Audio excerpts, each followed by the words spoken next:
দীর্ঘ প্রতীক্ষার পর এ মিছিল বিজয়ের। বুলেটের বিপরীতে খালি হাতে বুক চিতিয়ে বাঙালির অনন্তকালের আপোষহীনতার স্মারক এই মিছিল। স্বৈরাচারের বুলেটে এক নদী রক্তের বিনিময়ে জুলাইয়ের অর্জিত বিজয় ছিল মুক্ত পাখির মতো বাঁধ ভাঙা উচ্ছ্বাসের। বাংলাদেশের জাতীয় জীবনে জুলাই এক দীর্ঘতম মাস।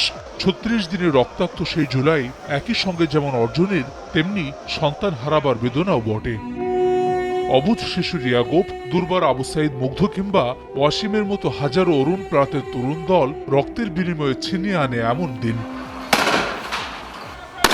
রক্তাক্ত জুলাইয়ের প্রতিটি দিন ছিল ভয়াল রাতের চেয়ে বিভীষিকাময়। স্বৈরাচার শেখ হাসিনাকে টিকে রাখতে নিজ দেশের নাগরিকদের উপর গুলি চালিয়েছিল আইন শৃঙ্খলা রক্ষাকারী বাহিনী ও আওয়ামী লীগ, যুবলীগ এবং ছাত্রলীগের সন্ত্রাসীরা। কিন্তু শেষ রক্ষা হয়নি। দেশ ছেড়ে পালাতে হয়েছে শেখ হাসিনা ও তার সহযোগীদের।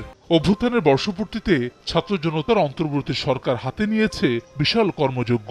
বিকেল ৫টায় গণ অভ্যুত্থানের রাষ্ট্রীয় স্বীকৃতি দিয়ে জুলাই ঘোষণাপত্র পাঠ করবেন প্রধান উপদেষ্টা ডক্টর মোহাম্মদ ইউনূস। দিনব্যাপী মানিক মিয়া এভিনিউতে চলবে বর্ণাঢ্য সাংস্কৃতিক অনুষ্ঠান। বিভিন্ন পন্থায় স্মরণ করা হবে ২৪-এর ৩৬ জুলাইকে।